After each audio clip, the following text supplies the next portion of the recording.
नमस्ते, मैं doctor Sonia from पारा स्पेशलिटी क्लिनिक्स। आज हम देखेंगे कि सायटिका का जो पेन है वो होता क्यों है, किस रीजन से वो स्टार्ट होता है और कहाँ तक जाता है, और हर एक जो पैरों में होता है वो सायटिका ही होता है क्या, और सायटिका के लिए ऑपरेशन की जरूरत होती है क्या। जैसे कि हम यहाँ पे देख सकते हैं कि सायटिका का पेन जो है वो पेशेंट में चालू होता है इस रीजन से, और इस रीजन से चालू होते होते धीरे टो तक जाता है। लेकिन ये जो पेन जो है वो कभी कभी इस रीजन में ज्यादा होता है और इस रीजन में ज्यादा होता है। तो हमें यहाँ पे मालूम होना चाहिए कि पाइलिफॉर्मिस मसल की वजह से तो पेन नहीं मुझे हो रहा है, क्योंकि सायटिका नर्व जो है वो जहाँ से निकलती है, मतलब L4, L5, S1, S2 और S3, उसका जो ओरिजिन है, मतलब ये लंबा रीजन और ये सैक्रल रीजन, ये रीजन से जब वो निकलती है तो वो पाइलिफॉर्मिस मसल से होके गुजरती है। तो इस रीजन में हमेशा पेन जो है वो ज्यादा रहता है। तो हमें ये बात समझनी चाहिए कि मुझे किस वजह से सायटिका का पेन हो रहा है, मतलब यहाँ पे दबाव आ रहा है या पाइलिफॉर्मिस मसल की वजह से दबाव आने के बाद मुझे सायटिका का पेन आ रहा है। तो सायटिका का पेन जो है वो इस जगह पे होता है, इस जगह पे होता है और नीचे तक चला जाता है। लेकिन सायटिका जो पेन है उसमें ये जरूरी होता है कि आपको झिंझिनाहट आती है क्या, पैर सुन्न हो जाता है क्या, या एक ही पैर दुखता है, दोनों पैर दुखते हैं। मेनली एक ही पैर का इन्वॉल्वमेंट हमें ज्यादा दिखाई देता है। उसके रीजन क्या क्या है, उसका एक जो सबसे पहला महत्वपूर्ण रीजन जो है वो है स्लिप डिस्क प्रोट्रूजन है। और उसके अलावा अगर कहीं हमें ट्रॉमा हुआ है, जिस वजह से आपके लंबार को कुछ भी ट्रॉमा हो गया है, तो उस वजह से सायटिका पेन हो सकता है, या फिर डिस्क डिजनरेशन की वजह से भी आपको पेन हो सकता है। चौथा जो रीजन है वो है प्रेगनेंसी के बाद भी सायटिका का पेन जो है वो होता है, लेकिन वो कुछ देर तक, मतलब कुछ महीनों तक ही, कुछ हफ्तों तक वो रहता है और बाद में वो चला जाता है।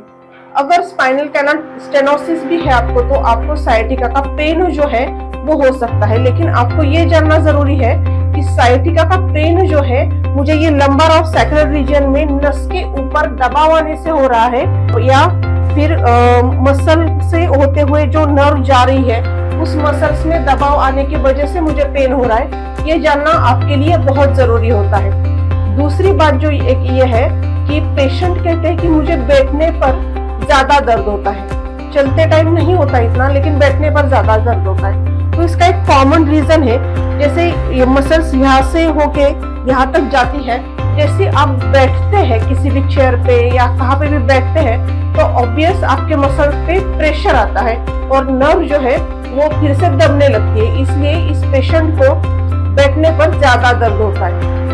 सायटिका के पेन के लिए हमारा वर्टेब्रा आखिर होता कैसा है ये समझना बहुत जरूरी होता है। जैसे कि हम यहाँ पे देख सकते हैं कि ये लंबा रीजन है और ये सैक्रल रीजन है। तो इस लंबा रीजन में हम ये दो वर्टेब्रा देख रहे हैं और बीच में एक गद्दी होती है और यहाँ से नर्व निकलते हैं। जैसे कि हम देखते हैं कि यहाँ पे L4, L5, S1, S2 और S3, यहाँ पे ज्यादातर जो नस दबती है वो दबती है L3, L4 और S1 के बीच में। L3, L4 और S1 के बीच में जैसे ही नर्व रूट कॉम्प्रेशन होता है, मतलब किसी भी कारण से आपके ये दोनों हड्डियों के बीच में से गद्दी है उसमें इन्फ्लेमेशन होता है, स्लिप डिस्क है या डिस्क बल्ज है या हर्निएशन है, या फिर ट्रॉमा की वजह से, किसी भी कारण की वजह से इसमें जब नर्व रूट कॉम्प्रेशन होता है, मतलब नर्व के ऊपर दबाव पड़ता है, यहाँ पे आप देख सकते हैं, तो उसकी वजह से ये पूरे के पूरे नर्व पे जो है वो दबाव पड़ने लगता है।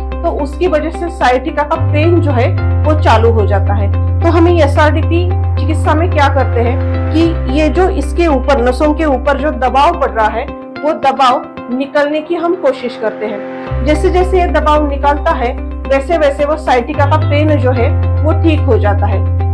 पारा स्पेशलिटी क्लिनिक में हम SRDP ट्रीटमेंट करते हैं, लेकिन उसमें किया क्या जाता है, यहाँ पे जैसे हम देख सकते हैं कि सायटिका का पेन है, मतलब यहाँ पे प्रेशर नर्व पे आने के बाद जो पेन चालू होता है वो किसी भी वजह से प्रेशर आता है, तो वो प्रेशर जो है वो हमें रिड्यूस करना पड़ता है। इन्फ्लामेशन जो है वो हमें कम करनी पड़ती है, वहां की सूजन कम करनी पड़ती है, तब जाके पेशेंट जो है उसको रिलीफ मिलता है। SRDP चिकित्सा में हम यही करते हैं कि यहाँ का प्रेशर जो होता है, इन्फ्लामेशन जो होता है तो धीरे धीरे ये साइटिका के पेशेंट में रिलीफ आना चालू हो जाता है। 100 में से 80% जो मरीज होते हैं साइटिका के, उसमें से 80% लोगों को ऑपरेशन की कोई जरूरत ही नहीं होती। सही वक्त पे अगर सही आपका निदान हो जाए, सही डायग्नोसिस हो जाए, तो आने वाला आगे का ऑपरेशन जो है वो हम 100% रोक सकते हैं। नमस्ते।